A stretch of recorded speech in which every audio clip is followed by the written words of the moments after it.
Xi's military preparations around Taiwan alarm US officials at a time when the Iran war has already depleted key US missile stockpiles. Xi has moved to arm China's top fighter jets with the world's longest-range air-to-air missile, designed to engage high-value targets far beyond visual range. By pairing these missiles with advanced fighters, Beijing is effectively turning its combat aircraft into AWACS killers, intended to shoot down US and allied early warning and tanker aircraft over contested waters. This comes as China steps up its Indo-Pacific military presence, even as Trump prepares to sit down with Xi in Beijing and put Taiwan on discussion table. China appears to have integrated its PL-17 ultra-long-range air-to-air missile onto J-10C fighters, according to recent defense imagery and analysis. New imagery shows a J-10C carrying the PL-17 using a DF-4x3 pylon, a configuration defense outlet defense security linked directly to the missile.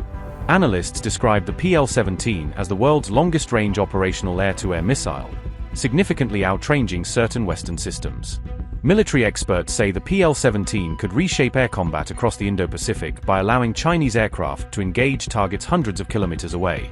The PL-17 is specifically designed to target high-value assets such as AWACS, aerial refueling tankers, and ISR aircraft at very long range.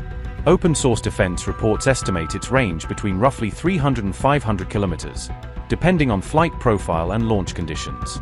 The missile first appeared publicly under a J-16 fighter before entering service around 2023, according to reporting on China's air-to-air missile modernization.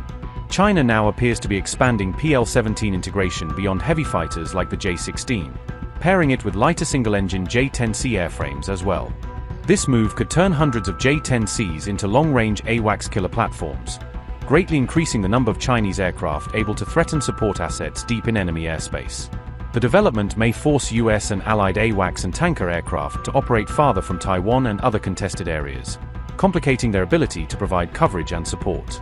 Analysts say this fits a broader PLA doctrine shift that focuses on breaking an enemy's air network and support infrastructure rather than just engaging in traditional fighter-on-fighter dogfights. Pakistan's J-10C fleet has also prompted speculation among defense watchers about possible future PL-17 exports, which could eventually extend this AWACS killer threat into South Asia as well.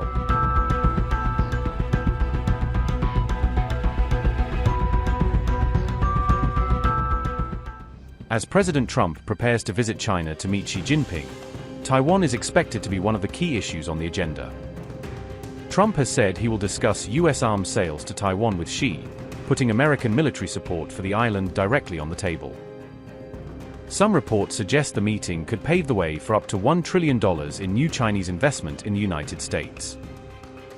If such a deal materializes, Xi may be forced to put any potential plans to attack Taiwan on hold to avoid jeopardizing that economic engagement. An attack across the Taiwan Strait could threaten China's long-term economic stability by triggering sanctions, trade disruption, and financial outflows. Analysts say the economic implications of a Taiwan operation are likely to deter Xi more than the purely military costs. China's economy remains heavily dependent on exports to the United States, South Korea, Japan, and Taiwan. All four of these economies would likely support Taiwan in a conflict and could suspend many Chinese imports in response.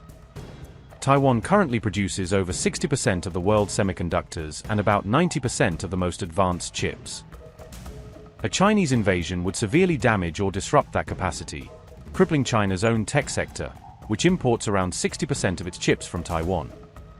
In addition, roughly 40% of China's oil supplies transit sea choke points that the US Navy and its allies can influence or disrupt in a crisis. At the same time, the PLA has seen unusual turnover at senior levels due to corruption scandals, raising questions about readiness and cohesion. Taken together, these economic vulnerabilities, supply chain risks, energy choke points, and internal military issues may be the real deterrent against any Chinese misadventure against Taiwan. You hope to get out of the summit in China, and how much has the war in Iran changed the agenda? Look, I have a great relationship with President Xi. We're doing a lot of business, but it's smart business. We used to be taken advantage of for years with our previous presidents, and now we're doing great with China. We make a lot of money with China. I have a great relationship with President Xi, and I think you can see that with the fact that in Hormuz, they get a big percentage, 40% of their oil from Hormuz. There's been no ships coming in, no nasty ships coming in. that we end up in skirmishes with. He'd like to see it get done. He doesn't want to see, I'll tell you what, look, I respect him a lot, and hopefully he respects me. He didn't respect our previous government, citizens of the United States. They're people that have been captured in some form, ministers.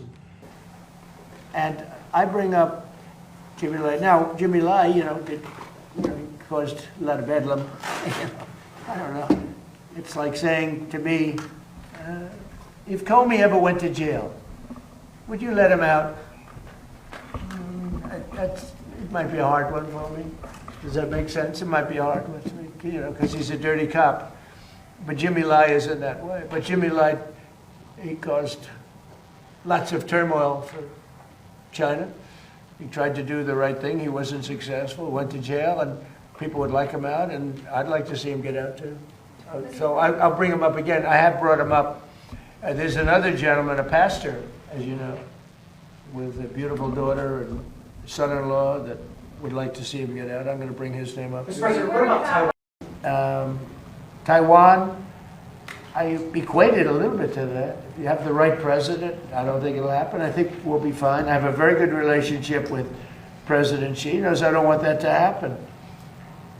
Very far away, very, very far away. We're just at 9,500 miles. We're 9,500 miles. He's 67 miles. It's a little bit of a difference, but there's a lot of support for Taiwan from Japan and from countries from that area. Do you think we should still be selling them weapons? The United States should Well, I'm going to have that weapons discussion with President Xi. President Xi would like us not to, and I'll have that discussion. That's one of the many things I'll be talking about. We'll have he and I have gotten along well. Other than with COVID, I was not. I was just not accepting of what happened with COVID. But other than that, he and I have he's a great gentleman. I find him to be an amazing man. And when I say that, the press always says, "Oh, that's terrible that he called it." He runs 1.4 billion people with a pretty iron fist.